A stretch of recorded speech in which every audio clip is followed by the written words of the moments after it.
Ya, pemirsa terima kasih untuk Anda yang masih bergabung bersama kami di Market Buzz. Sebelum saya berbincang bersama Mas Wisnu Prabudiwibowo, Head of Research VAC or FAC Sekuritas. Ini ada data ekonomi yang menarik kita untuk cermati dari Indonesia. Ada data mengenai penanaman modal asing di Indonesia year on year. Kemudian dari Jepang ada IHK inti nasional secara year on year di bulan September. Kemudian dari Hong Kong ada IHK Hong Kong year on year di bulan September. Dan dari Uni Eropa ada IHK juga begitu ya, secara year on year di bulan September.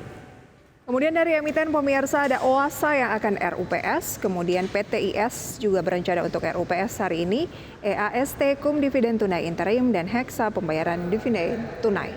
Itu dia pemirsa agenda yang patut Anda cermati, dan untuk membahas seperti apa dampak kenaikan suku bunga Bank Indonesia sebesar 4,75% saat ini, kita akan berbincang bersama dengan Mas Wisnu Prabudiwibowo, Head of Research dari FIC Sekuritas. Selamat pagi Mas Wisnu.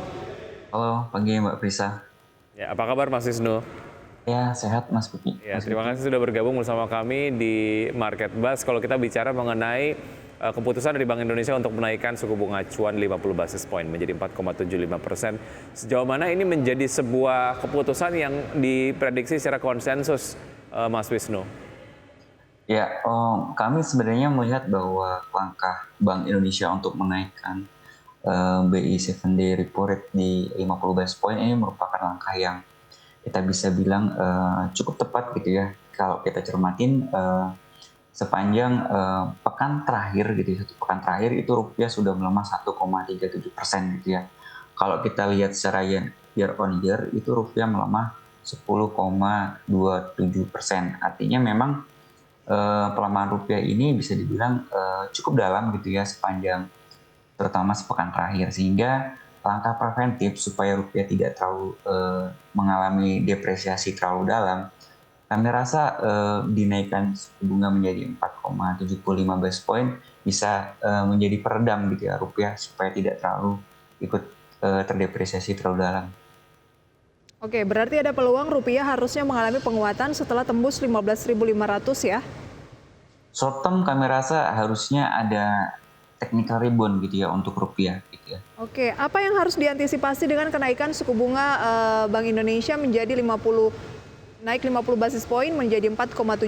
Kabarnya masih ada peluang untuk dinaikkan sampai akhir tahun ke 5%. Ya, memang yang perlu diantisipasi yakni misalkan pertumbuhan ekonomi yang ibaratnya lebih terhambat gitu ya. Misalkan ekspektasinya ada 5%, tapi bisa aja menjadi lebih rendah karena memang misalkan di kuartal keempat penyaluran kredit menjadi lebih lambat gitu ya. Kemudian kalau kita lihat memang langkah BI ini sebenarnya langkah preventif dari outlook the Fed yang mana di November nanti akan menaikkan 75 basis point. Artinya hingga akhir tahun ini the Fed itu punya potensi untuk menaikkan suku bunga hingga 4,25 sampai 4,5. Sehingga otomatis gap antara suku bunga domestik dan the Fed itu akan semakin dekat gitu ya. Sehingga makanya BI secara perlahan itu menaikkan suku bunga mulai pada RDG kemarin gitu ya. Baik, oke. Kalau bicara mengenai apa yang disampaikan oleh salah satu peneliti senior terkait dengan pertimbangan mengapa Bank Indonesia harus menaikkan tingkat suku bunga acuan, sebisa mungkin tidak berdasarkan apa yang terjadi di global gitu ya. Yang harus menjadi pertimbangan utama yaitu adalah apa yang terjadi di dalam negeri. Jangan sampai keputusan untuk menaikkan tingkat suku bunga acuan sendiri ini melambatkan laju investasi dan lain sebagainya. Bagaimana pendapat Anda mengenai hal ini, Mas Wisnu? Ya, sebenarnya pendapat tersebut tidak salah juga gitu ya. Tapi memang tidak bisa kita pungkiri bahwa ketika pelemahan rupiah yang terus berlanjut ini didiamkan gitu ya, maka ini juga sebenarnya bisa menghambat pertumbuhan ekonomi gitu ya. Kenapa? Karena banyak perusahaan domestik yang masih bergantung untuk impor. Jadi artinya ketika rupiah melemah, otomatis kos produksinya atau biaya impor tadi akan semakin lebar gitu ya, semakin besar.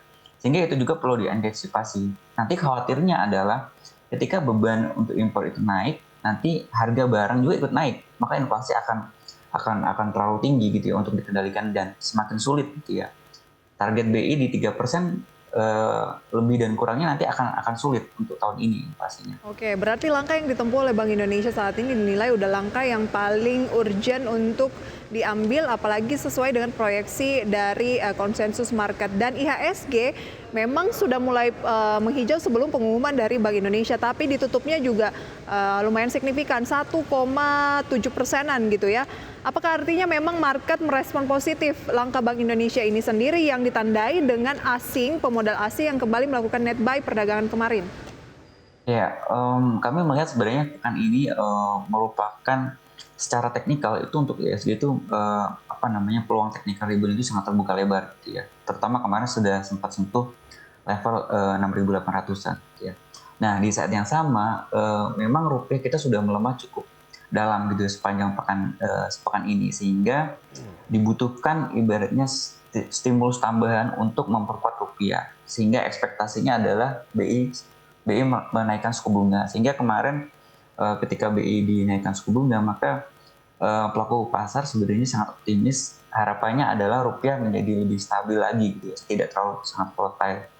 Kemudian kami melihat di saat yang sama sebenarnya rilis laporan keuangan kuartal ketiga yang kita lihat outlook-nya akan lebih positif gitu ya, seiring dengan pertumbuhan ekonomi yang kita lihat kuartal 2 kemarin 5,44 dan kita lihat sebenarnya kuartal 3 akan di atas 5% juga gitu ya.